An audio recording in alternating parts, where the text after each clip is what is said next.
Hello all, a very late night recording. I have just got back from 1940s Ramsey weekend, and last year I sort of covered the problems and issues and the good things about the show, and thought now I am back, literally been back an hour, unloaded, dragged the stuff to the office, most of it. I thought, right, I might as well do this now as it's all fresh in my head, excuse me.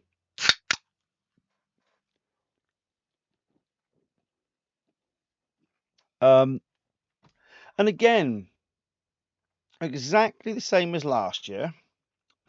No advertising done the entire year. Nothing, no hype built on Facebook. No groups asked to share posts or help promote the show. No leaflets, as far as we know, went out to anybody about the show. There's no hype. There's no build up to it. It just happens and fades away. Driving to the event, there were no signs up. There was no advertisements we could see anywhere. Um, it's like we've got this hidden gem of a show, but let's not tell anybody. Let's not tell anybody at all. People might come.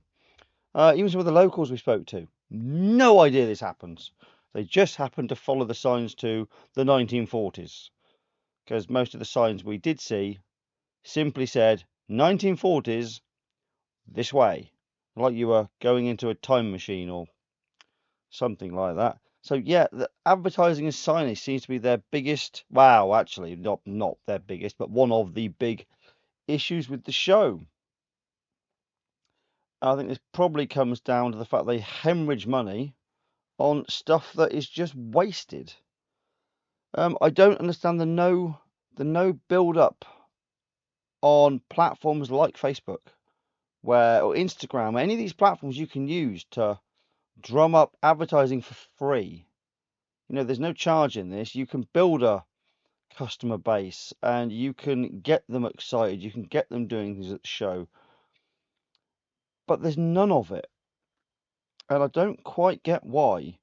The show is getting quieter every year. I think people are getting, when I say people, groups, and the people in the groups are getting a bit sick of the same thing, and strange little petty rules seem to start sort of appearing. And it will just put people off. And I think show organisers just, they forget how fragile a show is. It won't take much for the bulk of people go, yeah, fuck this, we're done. We can go to other shows, we can do other things. Um, you've got to look after the groups you've got coming back year after year after year. You can't just move them to a different pitch. Like I was told, talking to a guy, one of the reenactors, and he said, this group's been going every year, have the same spot. They're used to, that's home to them. And then one year they were told, no, you can't have your spot. You've got to go over there. And either they went no, or they did half the event and left, or the next year they just went, you know what? Yeah, we're not going to bother. Um, so you've got to look after the ones that go. You've got to look after and nurture the ones that want to help and want to help for the right reasons, not want to help to get what they can from the show, whether that be money or whether that be stockpiling pyrotechnics or ammunition, or to promote whatever the self glorification that they can get. The show seems to bleed money on just nothing. The biggest complaint that sort of came my way several times was a firepower demonstration that went on for, I think somebody timed it as 8 minutes, and I think somebody said that cost £800. So that's £100 a minute to let off a few pyros and a few blanks. It just blows my mind that here's £800, boom, gone. Absolutely nothing to show for it. You don't have to pay reenactors to do anything. You can find many, many groups that will do these sorts of things for free if you just give them some tools to do it with. You don't have to pay them, you don't have to waste money. It blows my mind. And as far as I can tell, as the great rumour mill likes to churn through these things, the main issue behind Ramsey's 1940s weekend comes to the way it's organised through a committee. I don't know whether they stop all ideas coming in because they either have to all agree or what the problem is, but that nothing seems to go forwards in a positive way. There's lots of no's and not lots of yeses. Let's do something. One of the guys said, "Oh, well, we take our gas-firing MG42 to these shows and we let the public have a quick blast, and they put some money in the pot to raise money for charity. They've done this at shows all year." They said to Ramsey, "Is that okay?" "Oh, no, you can't do that. That's loud and that will annoy people." It's a military-themed wartime show, but you can't have gunfire. The mind boggles when it comes to things like this. Let's not raise money for charity, because it will be loud. Fucking guess is as good as mine on that one. And I'm sure it's to do with not being able to decide and agree on anything, why there's no advertisements. I get the feeling that everybody involved in setting up the show has no idea what reenactors need, want, what they could provide for the show. I don't mean just by sticking down some tents and standing still and talking to the public. You have big groups that can do a lot for the show. They can put on their own displays, their own talks, their own demonstrations, but there's no communication with the show organisers at all. And I think a lot of shows fall foul of this. Looking at the website, it's so antiquated and out of date, and it simply says 1940s Ramsey's weekend. This is who we are. It's an old anti-aircraft site. Full stop. That's it. And you can buy some tickets, but nothing about what you get for the price of the ticket. There's no, this is who was here last year. Here's some pictures. There will be this. There will be that. This group will be here. There's nothing. They can't even promote the group on their own. Promote this event on their own website. It's just so even a platform that's already built for this event and for this location doesn't advertise for it, other than a few lines to say it's happening. Not what's happening there at all. It's a very strange one. The trade stalls, again, coming down to organisation, they are right at the back, miles as far as we can get from anything. And you'll go along a fronting of stalls, you'll go around the corner, and there will be the front of the next stall. And if you turn around, there's the back of the others. They're not front to back to create, aisles. So just simple organisational things about having lanes of traders. I don't know how these things happen without something. And hold on a minute, what are you doing? Don't pitch it like that. Don't be an idiot. And this probably again comes down to advertising, the quality of trade stalls. Now, all reenactors at all shows, we normally always get a chance to go browse the stalls, see what bargains we can pick up, and go back. Ramsey and a couple of other shows, Capel was one.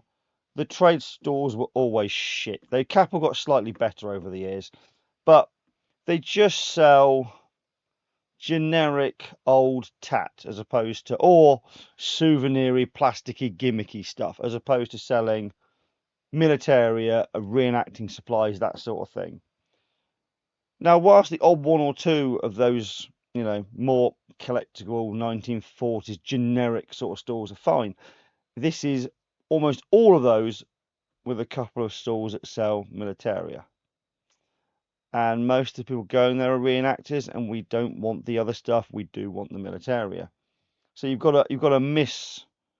It's like going into a record shop when you want a hamburger. It's not there. That's not the customer base we're aiming for. So again, are they not reaching out to these militaria dealers, reenacting companies? Because it makes a big difference when you know you can go there and, oh, I've forgotten X, Y, and Z. Oh, I'll just go and get it from them. But as the show gets smaller and smaller, there's of course less chance of the bigger companies going unless they can tempt them in. I mean, there's so much space for additional trade stores. They could do it at next to nothing just to give people more of a reason to go and stay going.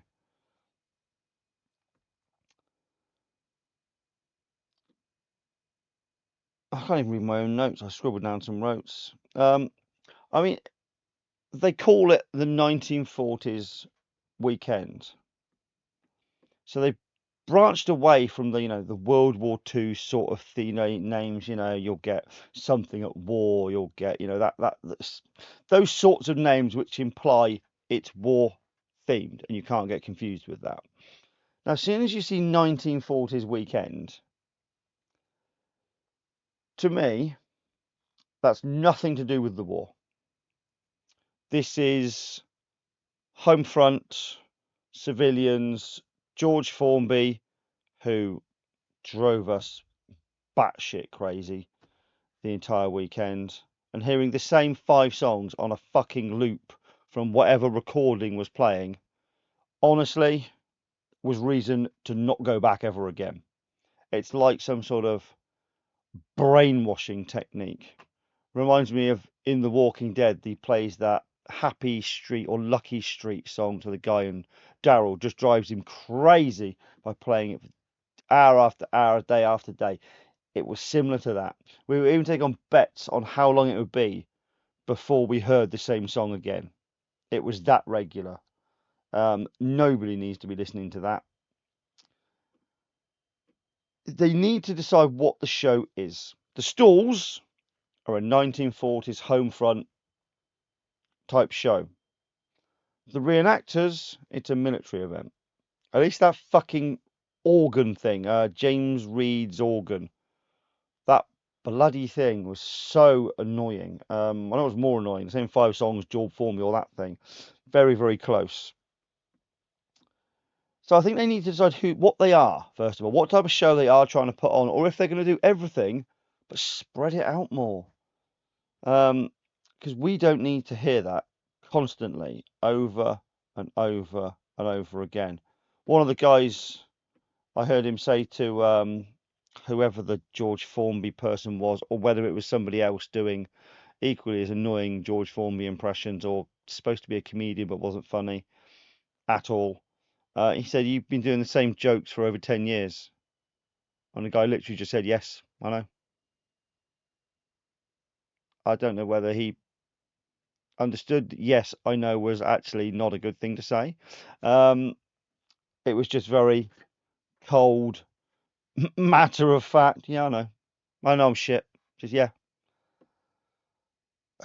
Yeah, his jokes fell flat every time. He'd start singing a song and then stop, put in a one-liner, I suppose you'd call it, and then carry on. But it was just so dry and stale. Yeah, it's. I mean, it's not my idea of entertainment anyway because it's not funny. But having to almost be forced to listen to it, yeah, it got tiresome very, very quickly. Now, there is a big positive to this Ramsey show. Now, I don't know where this idea came from, but somebody, and we're guessing on the committee, decided that on Friday night, during, all the guys and gals that get there on the Friday and set up, they were going to feed us. Fantastic. You know what? Nothing says more to the reenactors and the people putting on display than a simple gesture like that. It's so meaningful to us that, somebody else has gone to the trouble to do something for us while we're setting up and building a display for the show. It doesn't matter how small, how good, how bad it is, it really does mean a lot.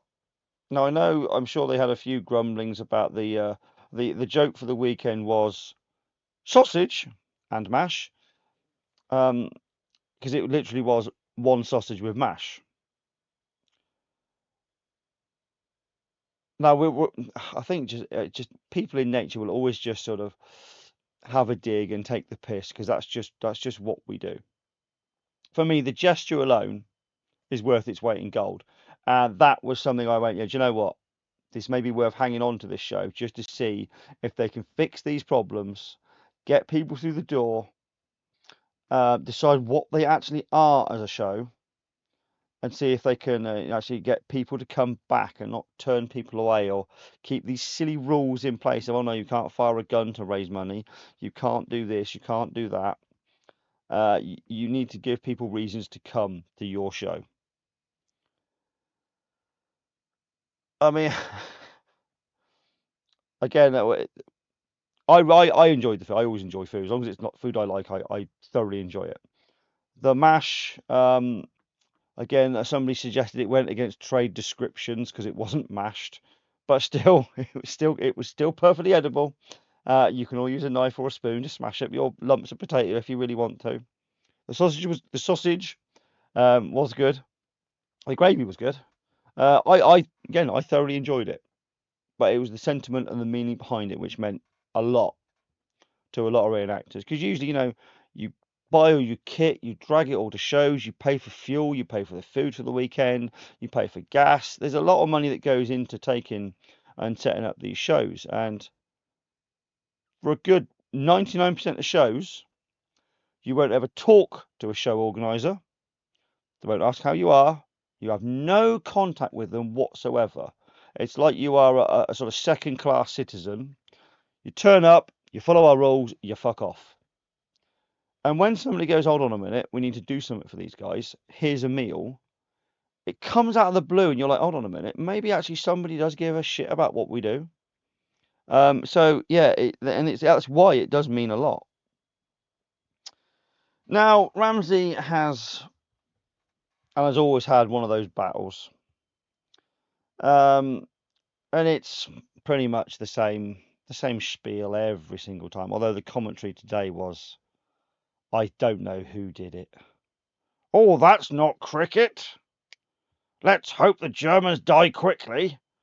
Just weird comments like that. And you're going, what the fuck is going on?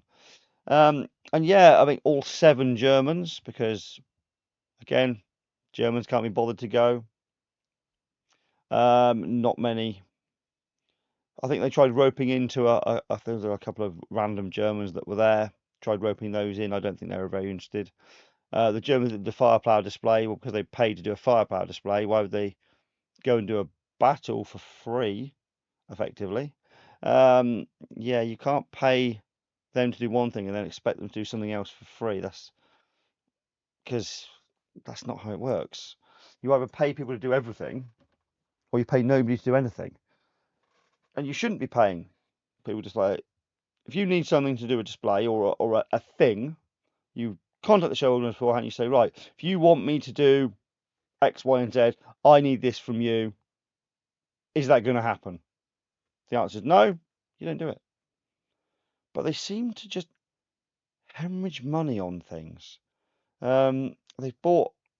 There's some. I don't even know what it is. It's a military vehicle. It's had a tarpaulin over it for at least a few years, and it just sort of sits there. Now, why? Nobody seems to be doing anything with it. It's just a big rusty vehicle that's just there. Um, I just think the purchase system and the spending of money and the allocating of ammunition or whatever, just it's almost like a once the decision's been made to do something, it's free reign. He's in charge of that now. That's it. Then it doesn't matter what happens. I mean, there was lots of grumbling about the ammunition issuing last year. I think that one of the British guys, oh yeah, I was given 5 or 10 rounds. I mean, that's that's a Lee Enfield's worth of bullets. Um, what?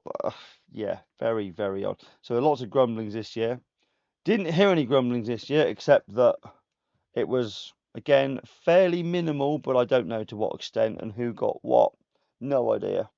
Um, some strange rumours about people who may be joining the committee and people objecting quite strongly to one of them. Now, I won't mention his name because it will just start crying at me again. Um, but little bird, if they are stupid enough to put him on the committee, I know a couple of groups who just said, yeah, fuck that, we won't be back. I don't know how you tell Ramsey 1940s weekend that may be a good idea. They don't seem to listen to anybody's advice or help. They just give away money, ammo, whatever, and don't listen to anything that can help them. How long the show will go in the way it's going, who knows? But it does need to improve because with every year there's less and less reenactors. How long before there's not enough to put on a show the year after? Don't know, but they certainly need to address this. Giving people a reason not to go really needs addressing. I think most importantly, you need to decide what they are. Are they a country fair with a war theme? And by war theme, I mean civilian home front, not the sort of combat military side of it. Or are they a World War II show? Because a World War II show, in my eyes, has gunfire, has a decent-ish battle, and like the 7 Germans versus I don't know how many Americans, all in jeeps, of course, just the usual thing. I didn't watch the battle. I saw bits of it on a phone, and I just shook my head as usual. Um, why? Why? I know some of the guys I was camping with, they love it, absolutely love it. I don't get it. I really don't get it. But each to their own and all that.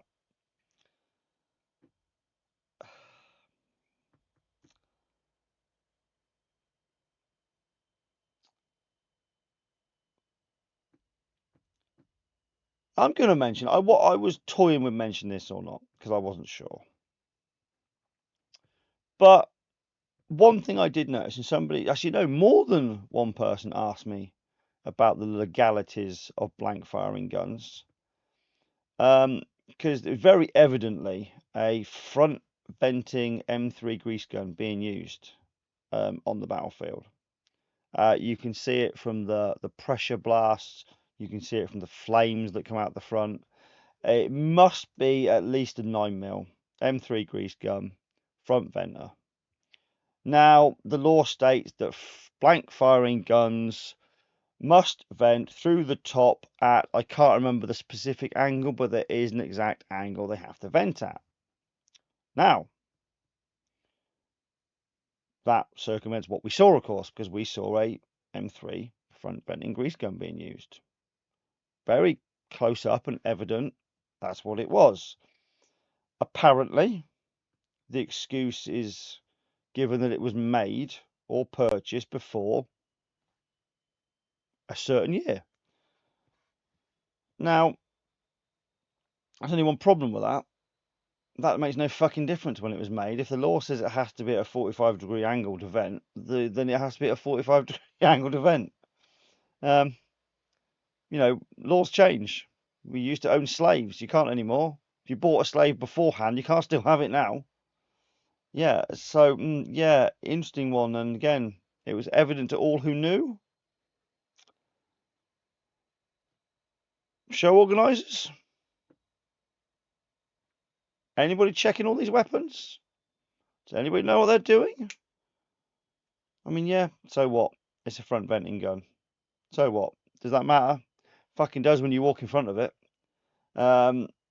Yeah, it's a potentially dangerous situation, a dangerous thing waiting to happen because you can't predict what people are going to do in these battles. I know they're only fairy tales and make believe, but the adrenaline does get pumping, and you just need somebody to run across it or trip or do anything stupid, and you are going to get a blast of hot air, tiny bits of bullet casing that breaks off, bits of plastic, and a whole lot of powder come out the end of that, and it ain't going to do you any fucking good at all. You hold that up to a can of Coke and pull the trigger, see what it looks like. It ain't going to be nice. So yeah, again, why is nobody picking up this stuff? Why is nobody saying anything? Because it's obvious. It's right in front of your face. You can't avoid it. You tell me. What else from the Ramsey show? Didn't eat anything. Didn't buy anything because there was nothing worth eating. There was nothing worth buying. Didn't buy a single thing to bring home. Yep, stores were pretty pants. Toilet facilities are exactly the same as they always have been. They are more than good enough. You can go over to the ones by the bar, and there is very rarely a queue, no matter when you go over. So they do have the facilities in place to handle quite a good volume of people. They just need to get the people through the door. We had a couple of new guys with us who thoroughly enjoyed it. So from a new person coming into the hobby, absolutely, from their perspective, love the show. Of course, when you've been in it a while, you start to see where the cracks have been plastered over a little bit, shall we say. Moving on, we are at Odyssey next weekend. We are doing some Shack Ratty stuff, and we are doing some 502 Pathfindery stuff as well. One of our guys is selling in the must be in one of the hall stroke things.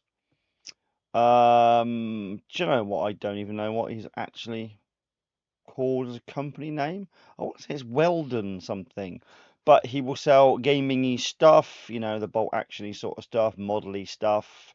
So if you happen to see Dan Cooper, make sure you say hello. Lovely guy, lovely guy. Got a lot of time for Dan. Hi Dan. Such a dick. But I don't know where we'll be camped. We have accommodation with Shack Rats. I don't know if some of the guys want to stick a pup tent with the Pathfinders, so we could be anywhere if you're trying to hunt us out. Or I may just be the whole weekend walking around networking like I did last year, where I spent the whole pretty much 3 days just talking non-stop to people like you can't believe that one. After that, we have our closing show of the year, Victory, which is an important one for us because it's what we call a misdrop show. And it's the end of year one, so we do all the important things like our awards and all of that sort of stuff. We do our quiz, we do our own bullshit bingo, we dig in, it's all rough and ready. We have Max and LG doing the airborne stew, and it's an our event. It's how we do things as Mistrop, as opposed to when we're with the 502 Pathfinder, for example. It's much more creature comfort in style. We get food by the ladies, and there's tea and coffee always coming out all day long.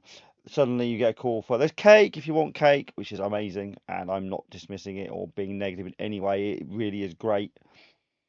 It's just quite a difference from when we go out and play. Just the Mistrop lads and ladesses. I shouldn't forget the Megs and the Bird and the Sarah. So yes, really looking forward to victory. Then it should be the end of the season for us. Should be. We will see on that one. And then it's the off season again, which of course goes on forever and ever. At least 19 months is the off season. At least it feels that fucking long. We need to sort out an sort of Christmassy sort of AGM, probably November. And we need to go through a lot of things. So if you are a Mistrop member and you are watching this crap, I don't know why you would, but you weirdos seem to, then I think Pete is going to try and find us a location for something like that, whether it be a pub with a big room or something. So he is on that mission. What else before I knock this on the head?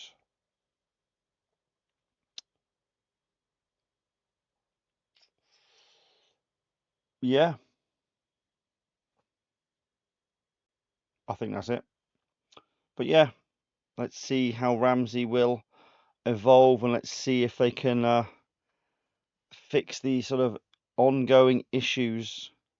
I mean, one thing I said to somebody, I almost stopped the video.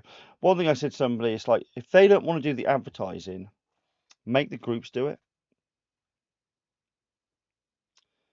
Because for every person that goes, there's more money that goes into the show. Now, if you said to the groups, right, here's a code, a 5-digit, 8-digit, 20-digit code, whatever, just a code which can identify the group. So when these people, they can click on a link or whatever. So this group can be identified as promoting the show. When somebody buys a ticket through that link or that code, the Griffiths group sell like 50, 100 tickets or whatever, they get something. Because these are people that wouldn't have gone without the group doing something. So even if they get, Jesus, you don't even have to give them anything. Give them a fucking trophy. Just some sort of recognition, anything. Create a beer. It literally could be anything. But you're giving back to people who want to help the show. It's such a simple thing. I mean, technology and the tools are in place to advertise for free. I hand out leaflets in all my posts for other shows as soon as they ask me. I mean, at the moment, I'm working my way through a huge stack of Victory Show leaflets. Everything that goes out of here has a Victory Show leaflet in it. Don't charge them. Don't charge them a penny. Love the Victory Show. I'll do all I can to help it. And we did the same for Battles Through History. Yes, I have to say Battles Through History. This is a family show. I did exactly the same for them. Everything that left here had one of those leaflets in it. Why? Because I can. I don't charge. I genuinely want to help the hobby. But Ramsey don't even have any leaflets, so I can't give them out. Um, I genuinely don't know how to help them. I hope whoever comes in to sort this mess out, because apparently the committee is changing. We've heard rumours that one guy is going, whether it's voluntarily or not. But something needs to happen, and not Little Bird, because that really will be nails in coffin territory. I've heard rumours of somebody else who's not exactly thrilled about wanting to do it, but that's the person you want. You want somebody who's not going to be a megalomaniac dick and just go for power because they can. You want somebody who doesn't actually really want to do it. Why the fuck have I got these two on my desk? They're both wrong. Sorry, two patches, and again, the shield was the wrong way around, the white and the yellow. Shield's correct, but that should be white. You want somebody who wants to do it to help the event, not to get whatever they can get out of it. And that's my concern when you go for somebody to get a new person on the committee like this. So they need to choose very wisely who they bring in. But at this rate, God only knows what they're going to do. I just hope they make the right choices and help the show grow and not hinder it. Anyway, that's 35 minutes of me ranting about not really a lot. Apologies it wasn't more exciting. Let's see what happens next. Laters.